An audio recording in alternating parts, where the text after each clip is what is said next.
What's going on, everyone? I am joined by two members of the Bean Boys, Max Raynaud and Dylan Cardwell. Guys, thanks so much for joining me from Vegas Summer League. How is Vegas for you guys so far?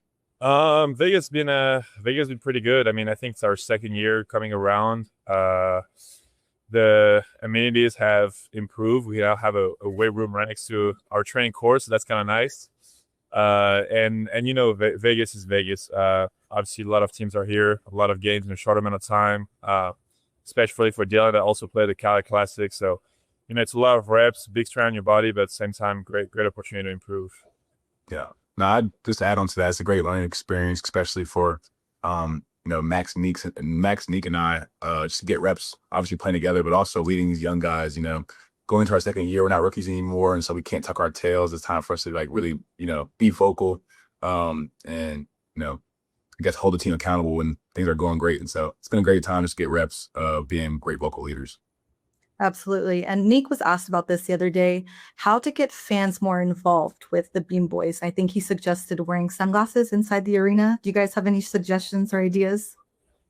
I think that would be great. I'm all for it. I believe Dylan also had a T-shirt design that he made for some of the guys. So maybe if he can work with the team and kind of do like a playoff things where we put them on the seat, that would be high level. But he's the creative designer of the Bean Boys. So if there's any question, you go to him. Yeah, I had a shirt plan, but I had to make sure we retained everybody for this upcoming year, and now that we have everyone back officially, we will distribute our shirts among the Bean Boys, and then hopefully talk to the merchandising people and can pull something out. But it's a really cool shirt. But yeah, it's just Bean Boys are real fun. So yeah. What is the shirt? What does it look like? What does it say? It's a picture of the Bean Boys after one of our games. All of us pose up our glasses, and there's a stadium behind us and a huge beam, and it just has Bean Boys across the top. It's like a graphic tee, but it's pretty cool. That's awesome. That's awesome. All right, that might have one-upped Sneak. I'm not gonna lie. All right, well, you guys just talked about having 1 year under your belt and now approaching year 2. Is there anything that surprised you about the NBA game compared to college? I mean, honestly, it's how condensed the season is. Obviously, it's pretty much 3 college season all in one, in a very short amount of time. For me personally, it was all about being able to, reset your mindset. I know All-Star break was really, really important for me. I think the 2-3 weeks leading up to it, I was getting really tired and exhausted mentally. So, being able to manage that side a little bit better, I think that'll be a big challenge for me. But yeah, overall, that's just how many games we have to play, 100%. Yeah, and for me, it's just like the pace of play is just much different than my experience was in college. In college, you get the slowest offense in the country, and then you go here and the NBA, and it's just a track meet, and so that was my kind of welcome to the league moment, especially like last summer league. It was just like, man, we're 24-second shot clock. You're just sprinting the floor all day. It's a huge difference. So. You guys had pretty unique rookie experiences. You got to play with DeMar DeRozan and Russell Westbrook, had those guys in the same locker room. What was that experience like? Max, I know you made a joke, or maybe it wasn't a joke, that what you learned was not to leave the bus without asking them if they needed anything. That was not a joke. That was very, very serious. What was that experience? No, we're scared for our lives out there. I mean, honestly. No. Popcorn. Popcorn, everything. No, it's amazing to have people that have been doing it for so long. That means they're doing something right. And so all we want to do is being able to pick up on these good habits and add them to our game. And at the same time, being able to have those guys that add this kind of life to the locker room. I know Dylan is one of the most energetic player in the whole NBA when it comes to being social, bringing good vibes, getting hyped up after a good play. And I think they're kind of in the same spirit as this. I think Russ is one of the most, talkative, energetic guy we ever had too. So I think having all those positive influences around us in the team it's been amazing for us. Yeah, and just learning how they take care of their body was a huge thing for both of us to learn. Those guys are always getting treatment, always, just work on their bodies, and they play for 16, 17 years, and so that's something that Max and I both aspire to do. Just learning from them how to take care of their body was huge. I feel like it's a lot of things that like a rookie or a young player will say that they kind of learn from the vets is how important it is to take care of your body, right?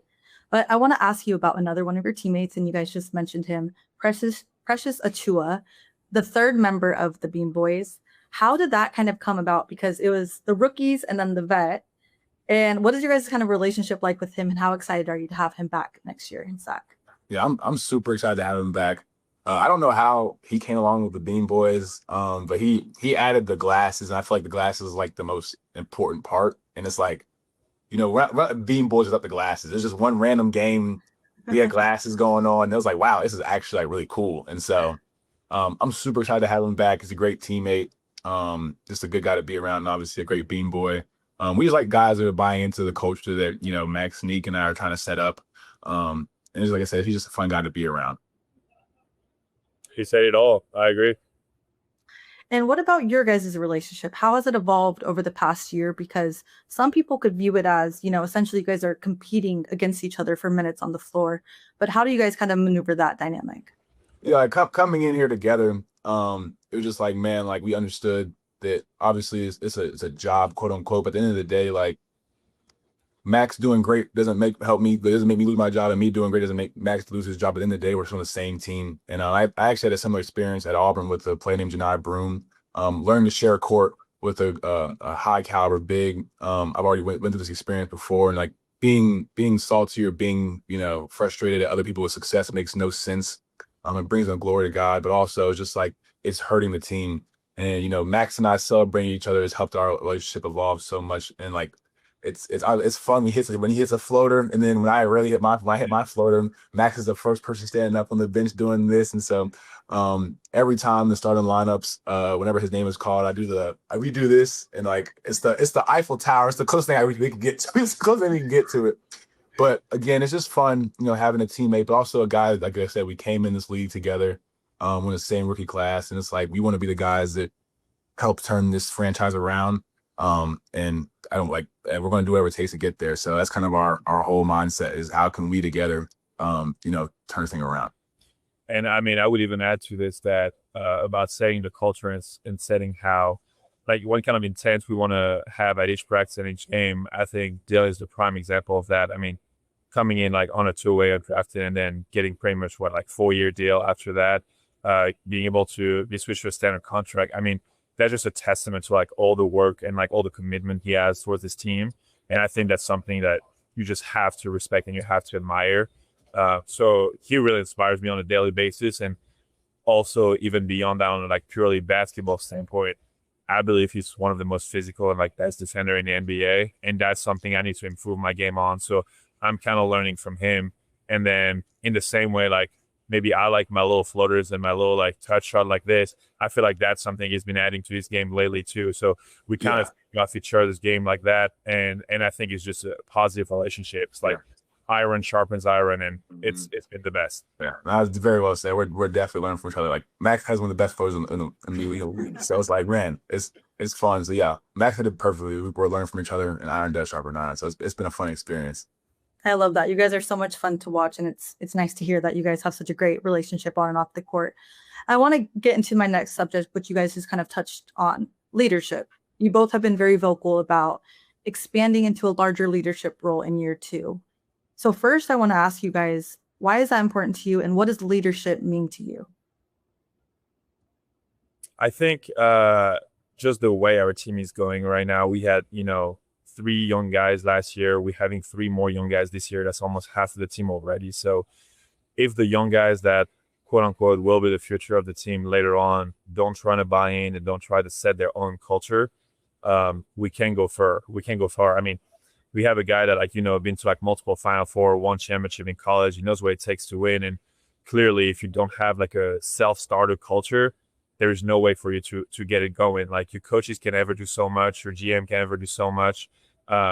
We work as a group, and at the end of the day, it's our responsibility to, get it going on the floor, get it going at practice. So as he said, we just have to be able to set the tone, set that culture, and that is for us and also for the organization as a whole. I think the Kings welcomed us with open arm. The city welcomed us with open arm, and that's also our way to give back. Mm-hmm. Yeah, well said. I just think we all want to win, and we don't know what it takes to win an NBA Finals just yet, but we know from our college experience what it takes to win.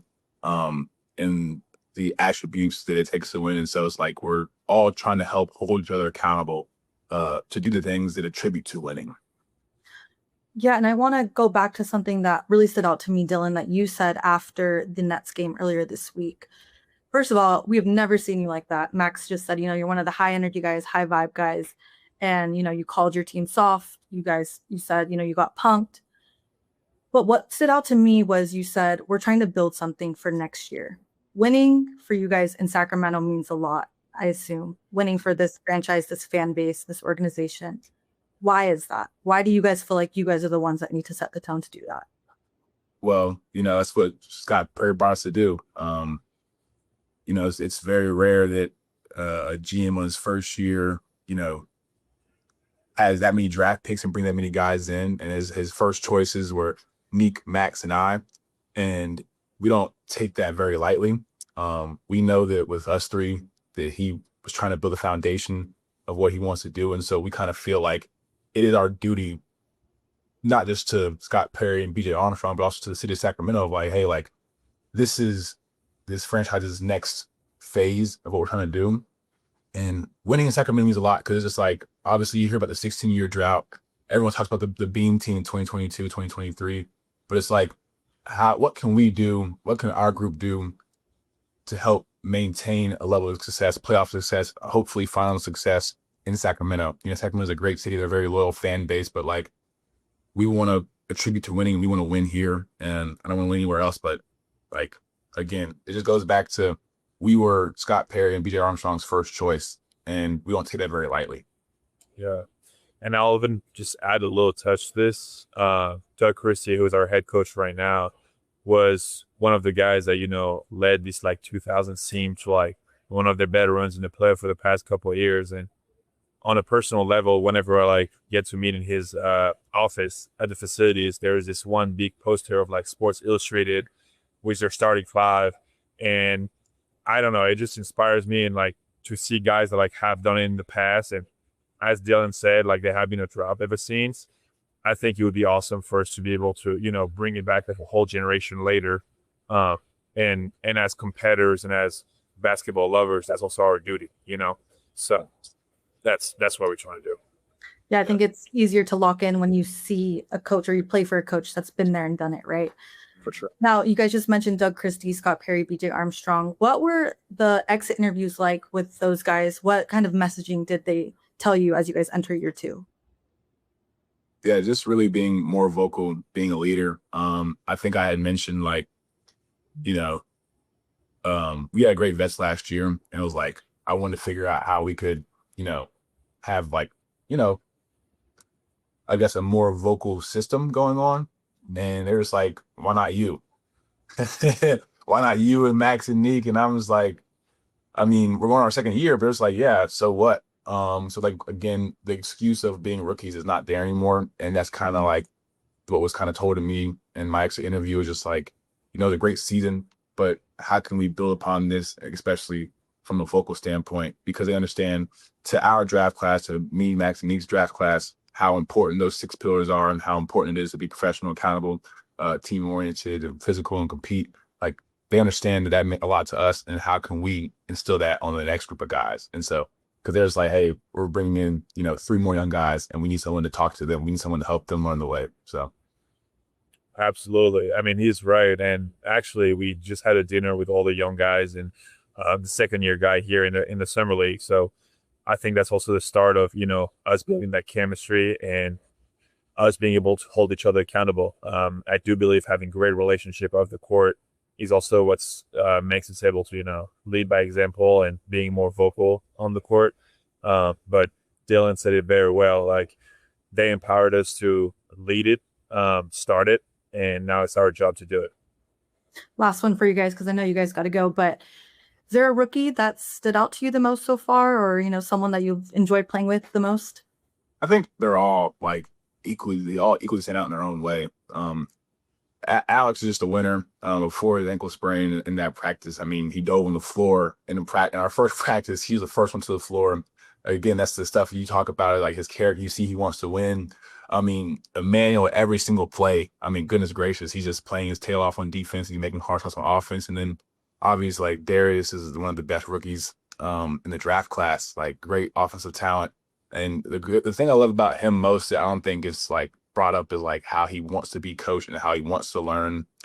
He takes time out of his day to like pick people's brains, and he's just a very, talented kid. So all three of them I've been really impressed with. And I think they nailed his draft classes, especially like bringing guys in that want to win, that want to compete, but also know what it took to win and compete at the college level. So I'm excited for all three of them.